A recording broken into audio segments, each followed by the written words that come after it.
Good afternoon. Welcome to Sports Nothing But Sports with Kent Sterling for Friday, September 27th, 2019. Brought to you by the great people at Today's Dentistry. Dr. Mike O'Neill, the best dentist that there is. Call him. Make him your dentist today. Invite him to take good care of your teeth. 317-849-2933. The Colts, they got a big game this weekend. We're going to talk about that in a second. They play the Raiders at Lucas Oil Stadium, 1 o'clock on Sunday. Tomorrow, you got the Spartans hosting the Hoosiers. Is Penix going to play? We keep hearing different things out of Bloomington. Are they full of crap? Are they telling us the full deal? Is Penix out or is Penix in? Of course, there's a competitive advantage against Michigan State if they've got to prepare for both. But at some point, people are just going to say, you know what, they're full of beans. They never tell us, and the guy never plays. So why are we spending our time preparing for this guy anyway? Hoosiers, Spartans, Indiana, 14-point dog. You know what? You look at it and you think Michigan State at home, likely to house the Hoosiers. But Indiana, over the last 3 years, they've beaten Michigan State once. They lost once by 8, and they lost once by 14. And the last two times, that was with Peyton Ramsey as a quarterback. So there you go. I think the Hoosiers, they got a chance to cover, but I would not touch this game with a 10-foot pole.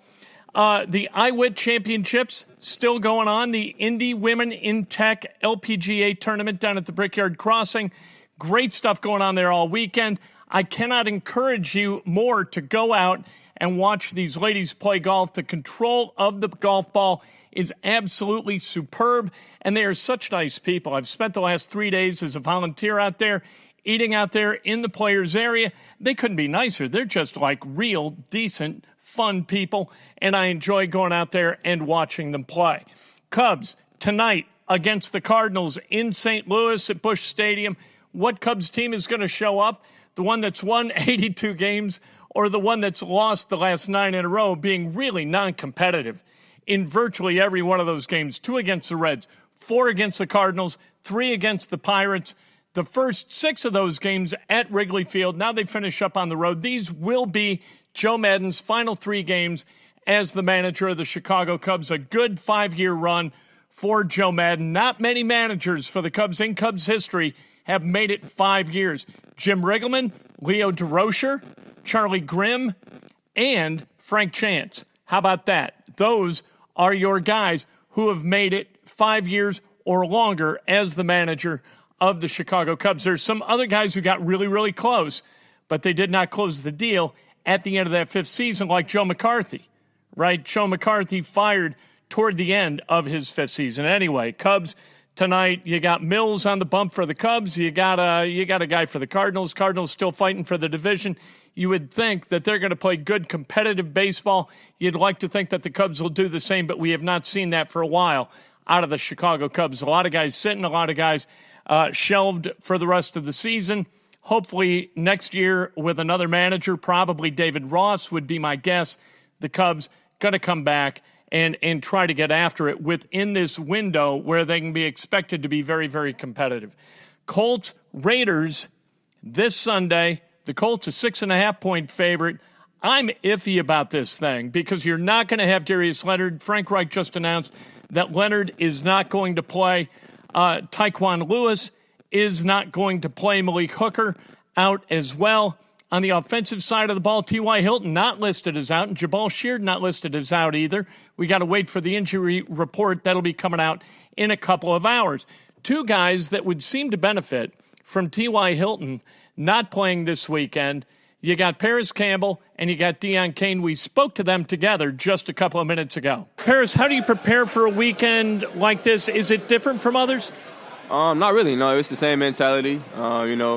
Just do our job when we're on the field. I mean, that's the expectation. The standard here is high, and we got to hold it every single time we're on the field. How about you, Deon? This different? Not really. Just taking it the same day, like as Parris said, just doing our jobs right. And the first started like in practice, getting the confirmation and being comfortable with everything we're doing in practice, and they'll lead to the game.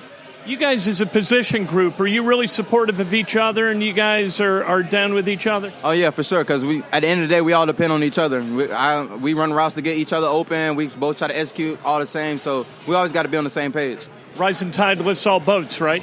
Oh, yeah, for sure. Coaches talk about how you've shown great intellect for the position. How's that made kind of your rookie year maybe a little bit easier, maybe a little bit more difficult in some ways? I don't think it's been difficult. I think it's, actually easier. A lot of hard work goes into, just understanding the whole game of football. But being in this offense, you got to know every single detail. And, time, effort, and studying, it helps me with that. And, I think I have great football knowledge as well, so it just goes hand in hand. Deon, as you sat last year, you still participated intellectually in the process. Does that help you in your second year? Yes, sir. It just got me a little bit more comfortable into the system, and now that I'm out there playing, I can play a little bit more faster. And just like I said, I just got a lot more comfortable into the system, and I'll be able to be out there and just playing on the fly.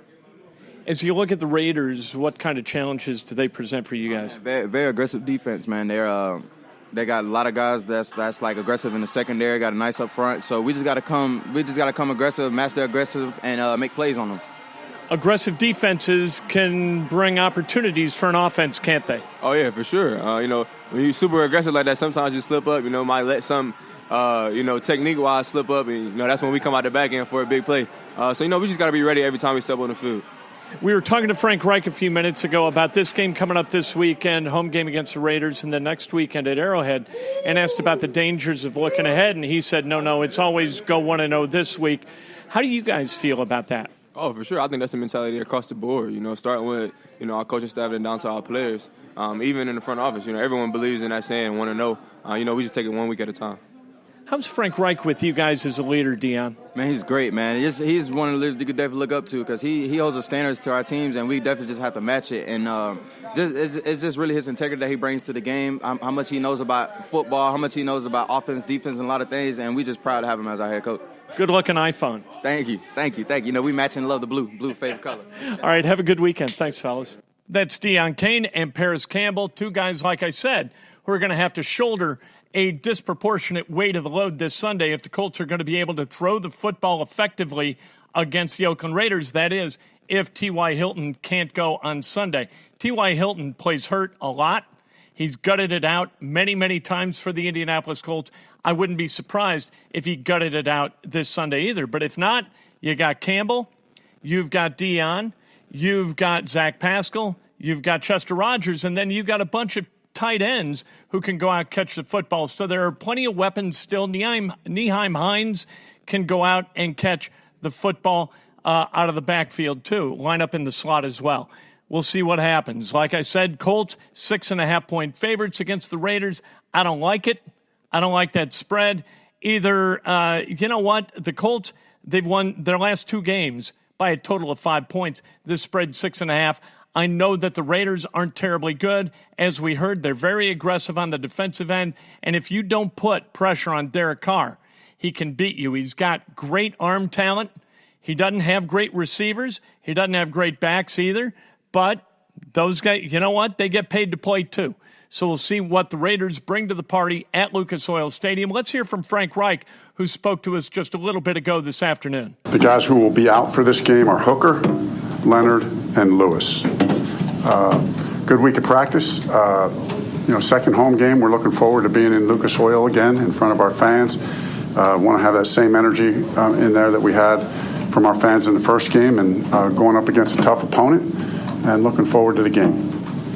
Greg, are you guys kind of in the same spot you were late last year with T.Y.? I mean, we've seen this guy doesn't necessarily need practice. It's just how he feels and trust him. Yeah. I mean, he's a rare exception to those things that you can consider those things. With some guys, you might not consider that, but with him, that's always a consideration. Will he be questionable? His status will be out later. Did you practice today? Injury report will be out later. Does that mean Jamal Shear's going to play? The injury report will be out later. I don't play that card very often. I don't play that card very often here, but there could be slight competitive advantages for it. Very few chances this might be one of them.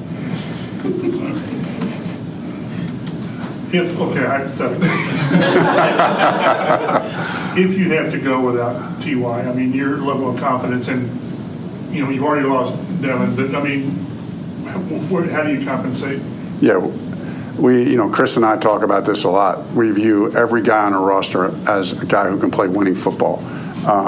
That when we're signing guys, we're asking ourselves that question: can we envision this player playing winning football for us? And if the answer is not yes, then he's not here.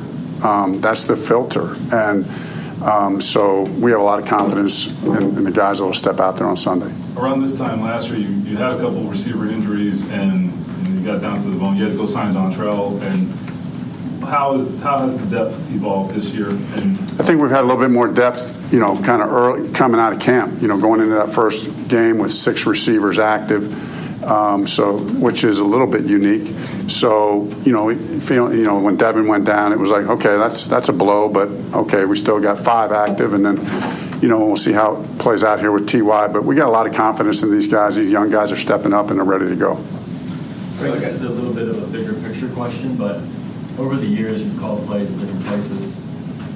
How did your play calling evolve to the point where it's very, very aggressive? Like, was there ever lessons you learned? I'm sure you have influence and all that, but like, when did you decide I'm just gonna call it like this, and this is the way I want to do it? I just think it's been a gradual process, and it always is directly correlated to my own personal growth, right, and me getting better and learning from mistakes in the past, and going back and evaluating and critiquing myself all the time. But it's also directly correlated to belief and confidence in the players.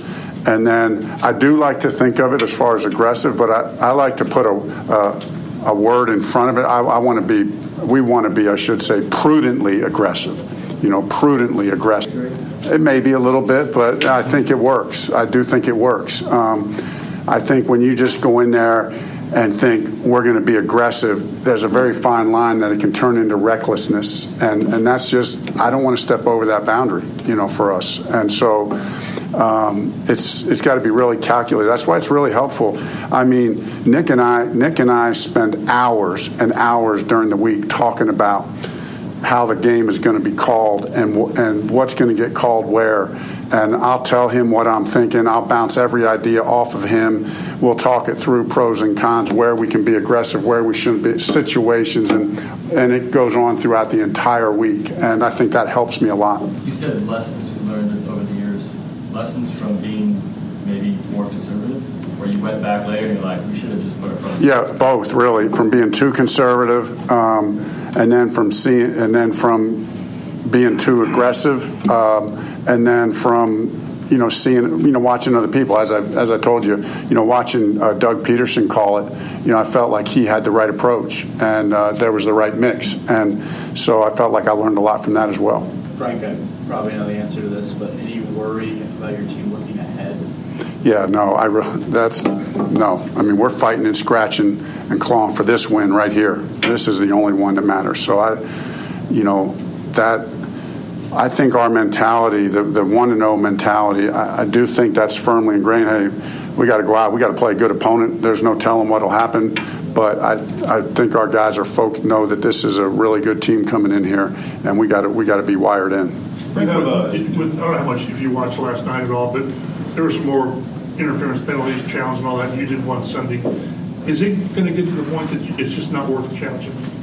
Because it's tough. No, it's a good point. And I mentioned this, with the one I challenged last week, I think it was, and I was pretty confident it wasn't going to get overturned. What I really give the league a lot of credit for has been very consistent. It was, what has happened, it's been very consistent, and as coaches, that's what you want. And so we can I think there's still in there, there's still room in there for the blatantly extreme case of obvious. Of course, the one last night that it was away from the play, and I think that was the right move and the right call.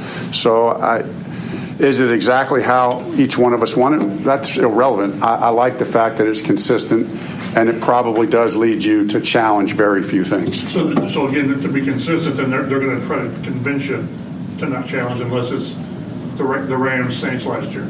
Yes, situation. I think that's where it goes to, and you know what? That's probably an improvement from previous years. So at the end of the day, maybe we get what is good for the league.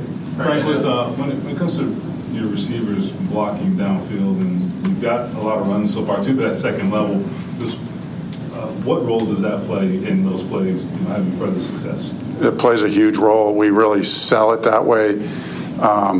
Like we'll say, it's not uncommon for us to be in a meeting where we're installing the run game. Obviously, the receivers are in that meeting, and we might say something like, "Hey, on Monday, we're gonna call this play right here, and we're all going to sit in here as an offense on Monday, and we're going to watch this one block, because this is the block that we think is key on this play." So, because we want them to feel the weight of that, how important that is. And so you got to pick your spots like that, but our guys buy in and are unselfish and want to help our backs and want to be part of the running game. Coach, I know he's ruled out, but is Darius further along than he was last Friday in concussion protocol? Yes, he is. I think he's making good progress. Along the lines of everybody kind of being a part of the running game, what do you see from the tight ends on the 26-yard run for Mack and the foot quarter? It looked like they really took care of the defensive line. Yeah, I mean, it's a great group. We got a lot of confidence, in them, and so just have to continue to utilize that in the best way we can. All right, that's Frank Reich. Frank Reich and the media having a little bit of fun today, which is always nice to see. We like Frank Reich a lot. Pacers, they had their media day today. We heard from Nate McMillan, heard from Victor Oladipo, heard from Miles Turner. McMillan likes his team, and you can tell it by how he talks about them. Victor Oladipo said that he has no timetable for coming back.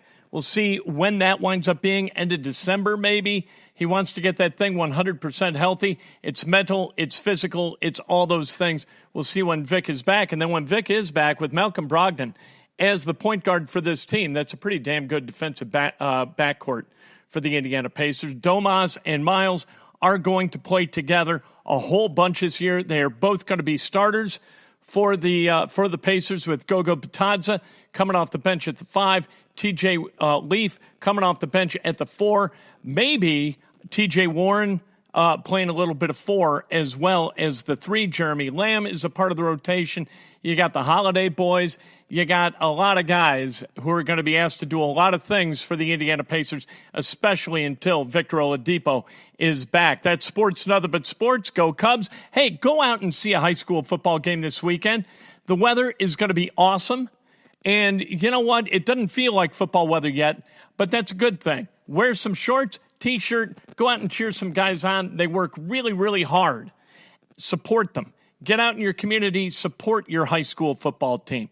Monday morning, 8 in the morning, we are on Facebook Live with Breakfast with Kent, about 8:15 on Periscope Live. Can't wait to talk to you then. Brought to you by the great people at Today's Dentistry. Join me, would you?